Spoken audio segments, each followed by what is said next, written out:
Hello, आप सभी कैसे हैं। आप सभी का मेरे यूट्यूब चैनल BHU एकेडमी में स्वागत है। आज हम लोग आरपीएफ कांस्टेबल के लिए जीके जीएस के टॉप 50 महत्वपूर्ण प्रश्नों को देखेंगे। ये सभी प्रश्न होने वाले आगामी एग्जाम आरपीएफ कांस्टेबल के लिए बेहद ही महत्वपूर्ण होने वाले हैं, तो वीडियो आखिरी तक ज़रूर देखिएगा और सभी प्रश्नों को आप लोग अच्छे से याद कर लीजिएगा। मुझे आप लोग कमेंट करके भी बताइएगा कि आपको 50 प्रश्नों में से कितने प्रश्नों का सही जवाब पता था। तो चलिए आइए एक एक करके शुरू करते हैं। एशिया की रोशनी किसे कहा जाता है? इसका सही जवाब क्या होगा? तो एशिया की रोशनी कहा जाता है गौतम बुद्ध को। यानी सही जवाब क्या हो जाएगा? ऑप्शन बी हो जाएगा। एशिया की रोशनी गौतम बुद्ध को कहा जाता है। आवर्त सारणी में शून्य वर्ग में कितने तत्व हैं? इसका सही जवाब क्या होगा? तो आवर्त सारणी में शून्य वर्ग में कुल 6 तत्व हैं। यानी सही जवाब क्या होगा? ऑप्शन ए हो जाएगा। आवर्त सारणी में शून्य वर्ग में 6 तत्व हैं। किस गुप्तकालीन शासक को कविराज कहा जाता है? इसका राइट आंसर क्या होगा? तो किस गुप्तकालीन शासक को कविराज कहा जाता है? तो सही जवाब ऑप्शन बी होगा, समुद्रगुप्त। समुद्रगुप्त को कविराज कहा जाता है। यानी सही जवाब ऑप्शन बी हो जाएगा। एनटीपीसी संयंत्रों में कौन सा गैस आधारित नहीं है? आपके ऑप्शंस हैं ओरिया, दादरी, टांडा, आंवला। इसका सही जवाब क्या होगा? तो एनटीपीसी संयंत्रों में से कौन सा गैस आधारित नहीं है? तो सही जवाब ऑप्शन सी होगा, टांडा। यानी करेक्ट आंसर ऑप्शन सी होगा। टांडा एनटीपीसी संयंत्र है जो गैस आधारित नहीं है। राष्ट्रीय किसान आयोग का गठन कब किया गया? बेहद ही महत्वपूर्ण प्रश्न है। राष्ट्रीय किसान आयोग का गठन जनवरी 2004 में किया गया था। यानी सही जवाब ऑप्शन डी हो जाएगा। राष्ट्रीय किसान आयोग का गठन जनवरी 2004 में किया गया। द्वितीय पंचवर्षीय योजना का प्रारूप किसने तैयार किया था? इसका राइट आंसर क्या होगा? तो द्वितीय पंचवर्षीय योजना का प्रारूप पीसी महालनोबिस ने तैयार किया था। सही जवाब ऑप्शन सी होगा। द्वितीय पंचवर्षीय योजना का प्रारूप पीसी महालनोबिस ने तैयार किया था। पृथ्वी के पटल में सल्फर की मात्रा कितनी होती है? इसका करेक्ट आंसर क्या होगा? तो पृथ्वी के पटल में सल्फर की मात्रा जो है वह 0.05% होती है। यानी सही जवाब ऑप्शन सी होगा। पृथ्वी के पटल में सल्फर की मात्रा 0.05% होती है। डायनामाइट का आविष्कार कब हुआ था? इसका राइट आंसर क्या होगा? तो डायनामाइट का आविष्कार जो है आपका 1867 ईस्वी में हुआ था। सही जवाब ऑप्शन सी हो जाएगा। डायनामाइट का आविष्कार 1867 में हुआ था। पोलोनियम के सर्वाधिक समस्थानिक कितने होते हैं? अगर आप लोगों को ये वीडियो पसंद आए तो एक लाइक ज़रूर कीजिएगा और अगर आप इस चैनल पर नए होंगे तो सब्सक्राइब भी कर लीजिएगा। पोलोनियम के सर्वाधिक समस्थानिक कितने होते हैं? सही जवाब क्या होगा? तो ऑप्शन सी 27। पोलोनियम के सर्वाधिक समस्थानिक 27 होते हैं। यानी सही जवाब ऑप्शन सी हो जाएगा। आभूषण बनाने के लिए कितने कैरेट सोने का प्रयोग किया जाता है? सही जवाब क्या होगा? तो आभूषण बनाने के लिए 22 कैरेट सोने का प्रयोग किया जाता है। यानी सही जवाब क्या होगा? ऑप्शन ए होगा। शुद्ध सोना जो होता है वह 24 कैरेट का होता है, लेकिन जो आभूषण होता है वह शुद्ध सोना नहीं होता है, वह 22 कैरेट का होता है। सोना इतना लचीला होता है कि अगर शुद्ध सोने से आभूषण बनाया जाए तो तैयार करना मुश्किल होता है। इसीलिए सोने में तांबा मिलाया जाता है, सोने में तांबा मिलाया जाता है और तब जाकर के आभूषण बनाया जाता है। संथाली लोग पुजारी को क्या कहते हैं? सही जवाब क्या होगा? तो संथाली लोग पुजारी को नायक कहते हैं। यानी राइट आंसर ऑप्शन ए हो जाएगा। संथाली लोग पुजारी को नायक कहते हैं। दक्षिण भारत का मैनचेस्टर किसे कहा जाता है? सही जवाब क्या होगा? तो दक्षिण भारत का मैनचेस्टर कहा जाता है कोयम्बटूर को। सही जवाब क्या होगा? ऑप्शन बी हो जाएगा। दक्षिण भारत का मैनचेस्टर कोयम्बटूर को कहा जाता है। द्वितीय हरित क्रांति की शुरुआत कब हुई थी? बेहद ही महत्वपूर्ण प्रश्न है, स्टॉप मार्क कर लीजिए, पूछा जा सकता है। द्वितीय हरित क्रांति की शुरुआत कब हुई थी? तो सही जवाब ऑप्शन सी 1983-84 में हुआ था द्वितीय हरित क्रांति की शुरुआत। यानी सही जवाब ऑप्शन सी हो जाएगा। इलायची के लिए कौन सी मिट्टी सर्वाधिक उपयुक्त होती है? सही जवाब क्या होगा? तो इलायची के लिए सर्वाधिक उपयुक्त मिट्टी लेटराइट मिट्टी होती है। यानी सही जवाब ऑप्शन सी हो जाएगा। इलायची के लिए लेटराइट मिट्टी सर्वाधिक उपयुक्त होती है। माउंट एवरेस्ट दिवस कब मनाया जाता है? बेहद ही महत्वपूर्ण प्रश्न है। माउंट एवरेस्ट दिवस हर साल 29 मई को मनाया जाता है।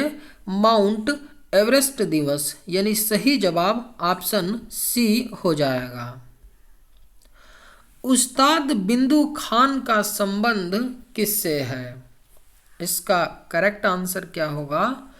तो उस्ताद बिंदु खान का संबंध सारंगी से है। करेक्ट आंसर ऑप्शन बी होगा।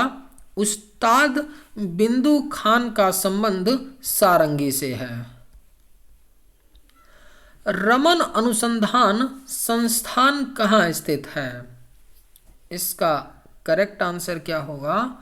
तो रमन अनुसंधान संस्थान बेंगलुरु में स्थित है। यानी सही जवाब ऑप्शन ए हो जाएगा। रमन अनुसंधान संस्थान बेंगलुरु में स्थित है। यूनिवार्ता किस देश की समाचार एजेंसी है? आपके ऑप्शंस हैं रूस, चीन, भारत, मलेशिया। सही जवाब क्या होगा? तो यूनिवार्ता किस देश की समाचार एजेंसी है? तो करेक्ट आंसर ऑप्शन सी होगा, भारत। भारत देश की समाचार एजेंसी है यूनिवार्ता। विश्व की सबसे नीची पहाड़ी कौन सी है? सही जवाब क्या होगा? तो विश्व की सबसे नीची जो पहाड़ी है वह आपका बुकिट टॉम्सन पहाड़ी है। यानी सही जवाब ऑप्शन सी होगा। विश्व की सबसे नीची पहाड़ी बुकिट टॉम्सन पहाड़ी है। भारत की सबसे लंबी दक्षिण तट रेखा वाला राज्य है। राइट आंसर क्या होगा? तो भारत की सबसे लंबी दक्षिण तट रेखा वाला राज्य आंध्र प्रदेश है। यानी सही जवाब ऑप्शन सी होगा।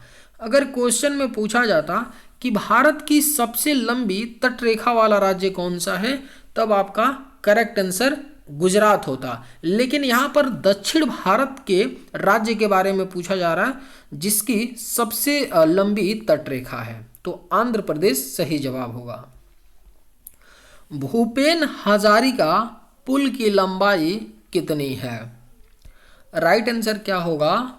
तो भूपेन हजारिका पुल की जो लंबाई है 9.15 किलोमीटर है, यानी सही जवाब ऑप्शन बी हो जाएगा। भूपेन हजारिका पुल की लंबाई 9.15 किलोमीटर है। भारत की पहली टेक्निकलर फिल्म कौन थी? इसका राइट आंसर क्या होगा?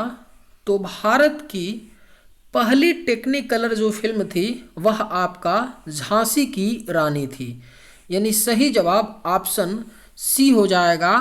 भारत की पहली टेक्निकलर फिल्म झांसी की रानी थी। कलचुरी वंश का सबसे महान शासक कौन था?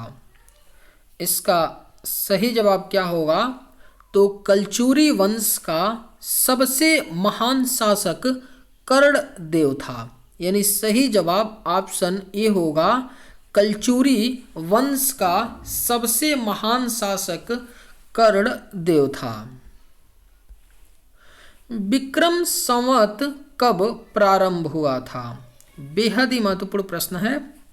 विक्रम संवत आपका प्रारंभ हुआ था 58 ईसा पूर्व में, यानी सही जवाब ऑप्शन बी हो जाएगा। विक्रम संवत 58 ईसा पूर्व में प्रारंभ हुआ था। गुलाम वंश की स्थापना कब की गई थी? इसका राइट आंसर क्या होगा? तो गुलाम वंश की स्थापना 1206 ईस्वी में की गई थी, और किसने किया था? तो कुतुबुद्दीन ऐबक ने किया था। कुतुबुद्दीन ऐबक ने 1206 ईस्वी में गुलाम वंश की स्थापना की थी, तो आप लोग इसे भी याद रखिएगा, कुतुबुद्दीन ऐबक। आराम शाह की हत्या किसने की थी? इसका सही जवाब क्या होगा? तो आराम शाह की हत्या जो है इल्तुतमिश ने की थी। सही जवाब ऑप्शन सी होगा।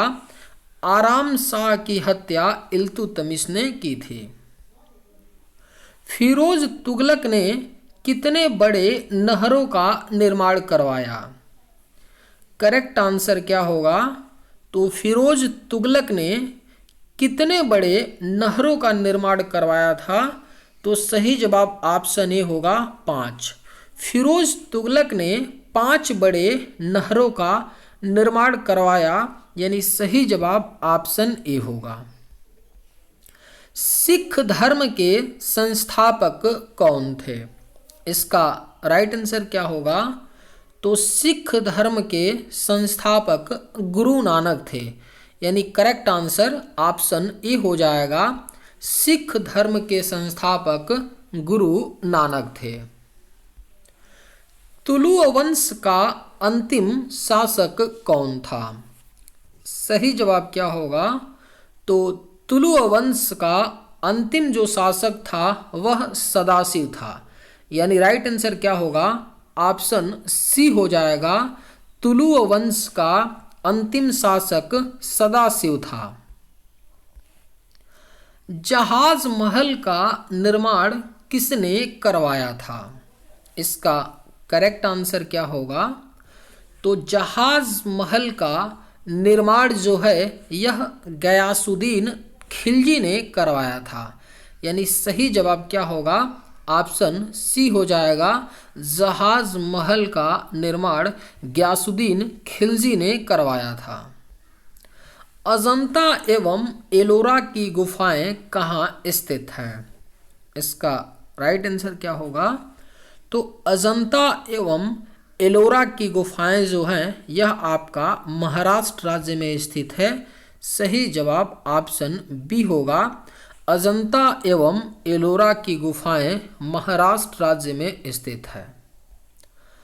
आल्प्स पर्वत श्रृंखला किस महाद्वीप में स्थित है? इसका सही जवाब क्या होगा? तो आल्प्स पर्वत श्रृंखला जो है यह आपका यूरोप महाद्वीप में स्थित है, यानी सही जवाब ऑप्शन ए होगा। आल्प्स पर्वत श्रृंखला यूरोप महाद्वीप में स्थित है। अल्फा केराटिन एक प्रोटीन है जो पाया जाता है। इसका सही जवाब क्या होगा? तो अल्फा केराटिन एक प्रोटीन है जो त्वचा में पाया जाता है। सही जवाब ऑप्शन डी होगा। अल्फा केराटिन त्वचा में पाया जाता है।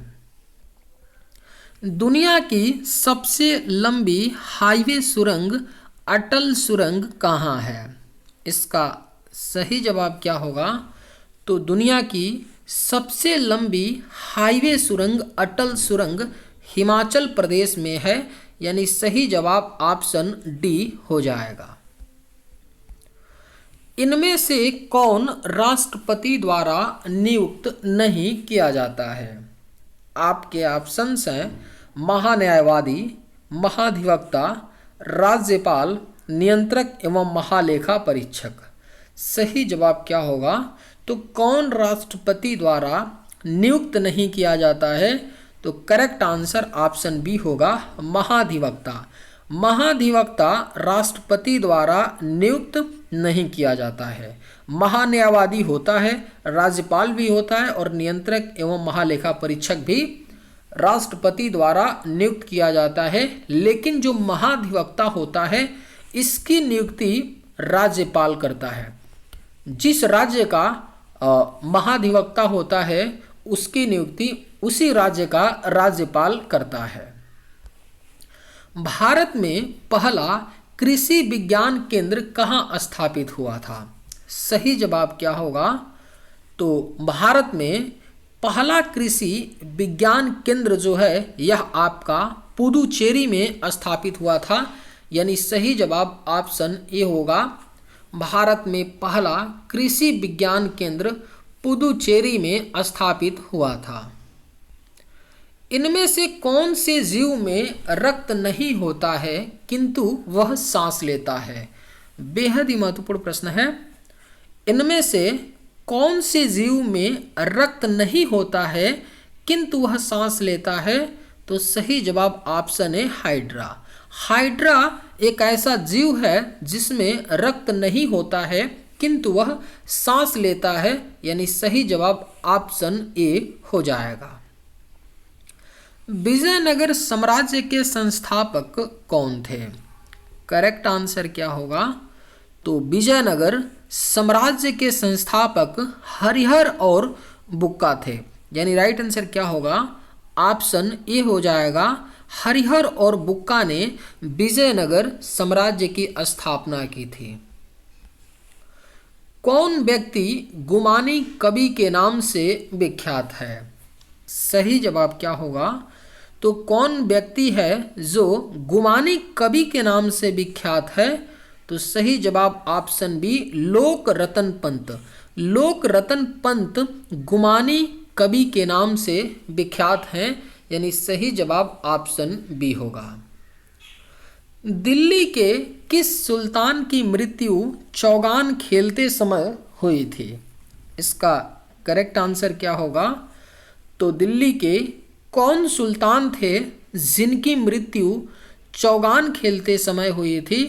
तो correct answer option D, Qutubuddin Aibak. Qutubuddin Aibak की मृत्यु चौगान खेलते समय हुई थी। पूर्ण स्वराज का लक्ष्य कांग्रेस के किस अधिवेशन में पारित किया गया? सही जवाब क्या होगा? तो पूर्ण स्वराज्य का लक्ष्य कांग्रेस के लाहौर अधिवेशन में पारित किया गया था। सही जवाब ऑप्शन सी हो जाएगा। कांग्रेस के लाहौर अधिवेशन में पूर्ण स्वराज्य का लक्ष्य रखा गया। भारत का पहला कीट संग्रहालय कहाँ स्थित है? बेहद ही महत्वपूर्ण प्रश्न है, स्टॉप मार्क कर लीजिए, पूछा जा सकता है। भारत का पहला कीट संग्रहालय तमिलनाडु राज्य में स्थित है, यानी सही जवाब ऑप्शन ए होगा। भारत का पहला कीट संग्रहालय तमिलनाडु में स्थित है। ताजमहल के लिए पत्थर कहाँ से लाया गया था? सही जवाब क्या होगा? तो ताजमहल के लिए पत्थर मकराना से लाया गया था, यानी सही जवाब ऑप्शन सी होगा। ताजमहल के लिए मकराना से पत्थर लाया गया था। हिप्पोकैम्प किस ग्रह का चंद्रमा है? सही जवाब क्या होगा? तो हिप्पोकैम्प जो है यह आपका कौन से ग्रह का चंद्रमा है? तो सही जवाब ऑप्शन सी होगा, नेपच्यून। नेपच्यून ग्रह का एक चंद्रमा है हिप्पोकैम्प, यानी सही जवाब ऑप्शन सी हो जाएगा। गंगा नदी बांग्लादेश में प्रवेश उपरांत किस नाम से बहती है? सही जवाब क्या होगा? गंगा नदी बांग्लादेश में प्रवेश उपरांत किस नाम से बहती है? तो correct answer option C, Padma. Padma के नाम से गंगा नदी बांग्लादेश में बहती है। राज्यसभा में वर्तमान में कितने सदस्य हैं? सही जवाब क्या होगा? तो राज्यसभा में वर्तमान में 245 सदस्य हैं, यानी सही जवाब ऑप्शन बी हो जाएगा। मुगल चित्रकला किसके शासनकाल में उन्नति की? महत्वपूर्ण प्रश्न है। मुगल चित्रकला जो थी वह किसके शासनकाल में उन्नति की थी? तो सही जवाब ऑप्शन डी होगा, जहांगीर। जहांगीर के शासनकाल में मुगल चित्रकला उन्नति की थी। सम्राट जहांगीर को कहाँ दफन किया गया था? राइट आंसर क्या होगा? तो सम्राट जहांगीर को लाहौर में दफन किया गया था। सही जवाब ऑप्शन सी हो जाएगा। भारत में सबसे पहले बिजली किस शहर में आई? करेक्ट आंसर क्या होगा? तो भारत में सबसे पहले जो बिजली है यह आपका कोलकाता शहर में आई। सही जवाब ऑप्शन बी हो जाएगा। किस मुगल शासक को आलमगीर कहा जाता था? इस प्रश्न का सही जवाब क्या होगा? आप लोग मुझे कमेंट करके बताइएगा कि किस मुगल शासक को आलमगीर कहा जाता था। ऑप्शंस हैं अकबर, शाहजहां, जहांगीर, औरंगजेब। चलिए आज के वीडियो में बस इतना ही। अगर आप लोगों को ये वीडियो पसंद आए तो एक लाइक ज़रूर कीजिएगा। थैंक्स।